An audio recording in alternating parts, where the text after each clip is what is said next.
नमस्कार. श्री गणेशाय नमः. मी सौ विद्या विनायक दाभोळकर, जबलपूर. प्रथम आषाढी कार्तिकी वारी महामंडळाचे श्री संतोष गोडबोले व सहकार्यांचे मी आभार मानते.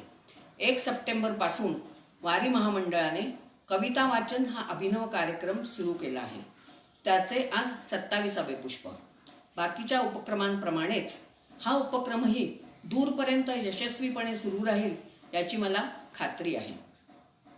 पुनश्च मी सौ विद्या विनायक दाभोळकर. वसुदेव सुतं देवं कंसचाणूरमर्दनं देवकी परमानंदम कृष्णं वंदे जगद्गुरुं. कविता हा असा साहित्य प्रकार आहे की त्यात थोड्या शब्दात आपल्या भावना व्यक्त करायच्या असतात. कविता हा आमच्या पिढीचा आवडता छंद. शाळेत असताना वर्गात कविता म्हटल्या जायच्या.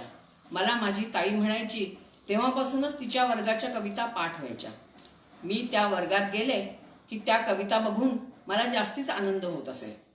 असो, सध्या पुरुषोत्तम मास म्हणजे अधिक महिना सुरू आहे, म्हणून कवी कृष्ण केशव यांची एक कविता त्या पुरुषोत्तमाला मी समर्पित करते.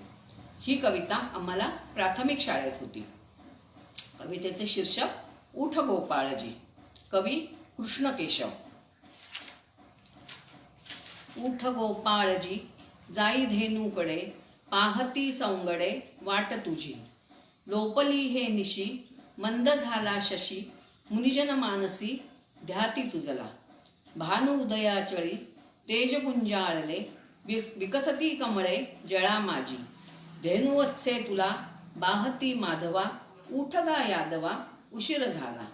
उठ पुरुषोत्तमा वाट पाहे रमा, दावी मुख चंद्रमा सकळी कासी.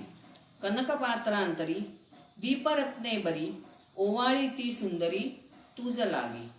जन्मजन्मांतरी दास होऊ हरी, बोलती वैखरी भक्त तुझे. कृष्ण केशव करी चरणांबुज धरी, उठ गा श्रीहरी माय बापा. माझी दुसरी कविता, तिचं शीर्षक आहे पाखरांची शाळा. कवी ग ह पाटील.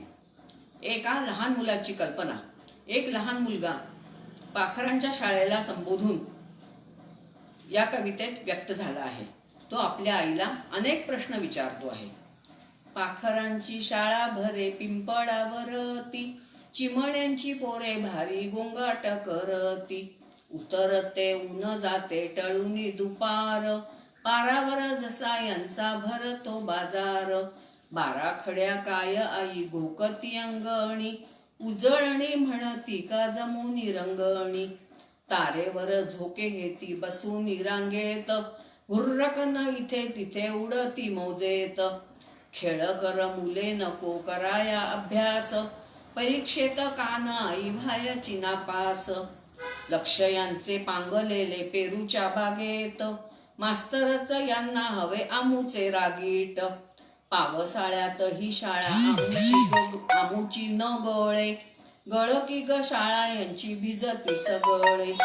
रविवारी सणवारी आमुच्या सारखी, यांना नाही सुट्टी भली मोडली खोडकी.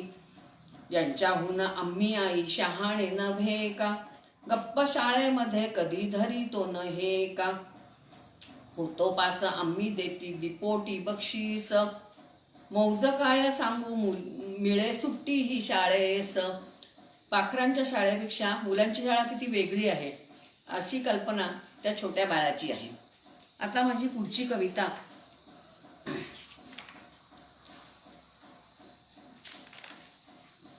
वसंत बापट यांची आहे. आजही भारत चीन तणाव वाढतच आहे. कविवर्य बापटांची ही कविता या सगळ्या परिस्थितीला खरीच ठरते आहे. आजही भारतीय सैनिकांचे शौर्य वाखाणण्यासारखे आहे. वसंत बापटांची कविता ऐका तर मग. उत्तुंग आमुची उत्तर सीमा, इंच इंच लढवू, अभिमान धरू बलिदान करू, ध्वज उंच उंच चढवू. उत्तुंग आमुची उत्तर सीमा, इंच इंच लढवू. परक्यांचा येता हल्ला, प्रत्येक घर बने किल्ला. हे कोटी कोटी भुजदंड होतील इथे ध्वजदंड छातीची करुणी ढाल छातीची करुणी ढाल लाल त्या संगीनीत भिडवू उत्तुंग आमुची उत्तर सीमा इंच इंच लढवू बलवंत उभा हिमवंत करी हैवानाचा अंत हा धवलगिरी हा नंगा हा त्रिशूल कांचन गंगा जरी झुंडपुंड शत्रूंची आली खिंड खिंड अडवू उत्तुंग आमुची उत्तर सीमा इंच इंच लढवू देशाचा दृढ निर्धार करू प्राणपणे प्रतिकार देशाचा दृढ निर्धार करू प्राणपणे प्रतिकार या नसा नसातील रक्त जाळील आसुरी तख्त या नसा नसातील रक्त जाळील आसुरी तख्त आम्हीन कुणाचे दास आम्हीन कुणाचे दास नवा इतिहास पुन्हा घडवू उत्तुंग आमुची उत्तर सीमा इंच इंच लढवू. खरं आहे, आमचे सैनिक आजही बलिदानाला तयार आहेत आणि शूरवीर आहेत, यात तर खात्रीच नाही. माझी पुढची कविता आहे झाशीवाली. शत्रूंशी निकरानं लढणं प्राणपणाला लावून हा आपला इतिहासच आहे. आपला देश हा प्रत्येकाला प्राणापेक्षा प्रिय आहे. एका स्त्रीने मोठ्या हिमतीने इंग्रजांशी लढा देऊन आपले वीरमरण पत्करले. आजही अनेक स्त्रिया युद्धात आहेत. ऐका तर मग झाशीवाली. रे हिंद बांधवा थांबया स्थळी अश्रू दोन ढाळी ही पराक्रमाची ज्योत मावळे इथे झाशीवाली. तांबे कुलवीर श्रीती नेवाळकरांची कीर्ती हिंदभू ध्वजा जणू जळती मर्दानी राणी लक्ष्मीबाई मूर्त महाकाली ही पराक्रमाची ज्योत मावळे इथे झाशीवाली. घोड्यावर खंद्या स्वार हातात नंगी तलवार खणखणा करीत ती वार गोऱ्यांची कोंडी फोडीत पाडीत वीर इथे आली. ती पराक्रमाची ज्योत मावळे इथे झाशीवाली. कडकडा कडाडे बिजली इंग्रजी लष्करे थिजली मग कीर्तिरूपती उरली. ती हिंद भूमीच्या पराक्रमाची इतिश्रीच झाली. ती पराक्रमाची ज्योत मावळे इथे झाशीवाली. मिळतील इथे शाहीर लढवितील मानावीर तरु झरे ढाळीतील नीर या दगडा फुटतील जिभा कथा या कथा सकळ काळी. ती पराक्रमाची ज्योत मावळे इथे झाशीवाली. झाशीवाली ही कविता वाचताना ऐकताना मला अतिशय गहिवरून येतं. माझी 5वी कविता आहे पालकांचे पालक. ही कविता माझी एक मैत्रीण यशस्वी रहाळकर हिने बनवलेली आहे. हिची कविता आहे. मुलांना त्यांचे पालक व्हावे लागते.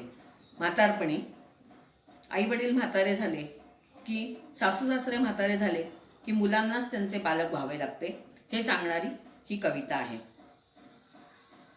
एक दिवस असा येतो जो आपल्याला खूप मोठं करून जातो. आपल्याच मायबापांचे मग आपणच पालक होतो. सोपा नसतो हा प्रवास. फार फार जपावं लागतं. या मोठ्या झालेल्या हट्टी मुलांना डोळ्यात तेल घालून सांभाळावं लागतं.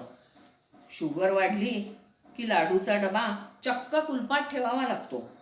लोणच्याच्या बरण्या दही ठेचा अक्षरशः लपून ठेवावा लागतो. एका समोशाने कोणी मरत नाही म्हणून सर्रास मोडतात पथ्यपाणी. कधी कधी तर जरा दे ना चवीला म्हणत डोळ्यात आणतात पाणी.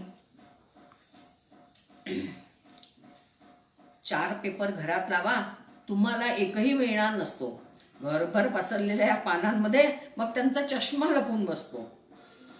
अमुकच चॅनल लावा टीव्हीचे म्हणून इरेला पेटून भांडतात. थरथरत्या हातातून सुटून पडून फुटलेच काही तर दिवसभर मुळूमुळू रडत असतात. कधी गोळ्या औषधांचा कंटाळा येतो, कधी जेवायचंच नसतं.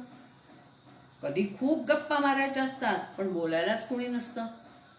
देह असतो वर्तमानात पण मन कुठेतरी जुन्या काळात अडकलेलं असतं. त्यांची मायेची माणसं निघून गेलेली असतात पुढे. फक्त आठवणींचा कप्पा तेवढा असतो. अशा ह्या वैतागणाऱ्या, काहीशा चिडचिड्या, क्षणात रडणाऱ्या, क्षणात हसणाऱ्या बोळक्यांना आता जमेल तसं सांभाळायचं असतं. कधी प्रेमाने तर कधी रागावून, जमेल तेवढं जपायचं असतं. आपल्या बेबी डायपरपासून सुरू झालेला हा प्रवास मग त्यांच्या ॲडल्ट डायपरपर्यंत येऊन पोचतो. मग भार झालोय मी म्हणत त्यांचा जीव कळवळतो. अशा वेळी पालक होत आपण शांत राहायचं. बरं वाटेल हं लवकरच म्हणून आशेचं चॉकलेट पुढे करायचं. उमजून सारी ही शहाणी बाळं मग शांत झोपतात, गोड हसता हसता. रात्रभर काळजी करत तुम्ही मात्र जागत बसता. अशा वेळी धीरानं सारे घेता सावरून तुम्ही न खचता, कारण आता तुम्हीच तर त्यांचे मायबाप असता. नमस्कार.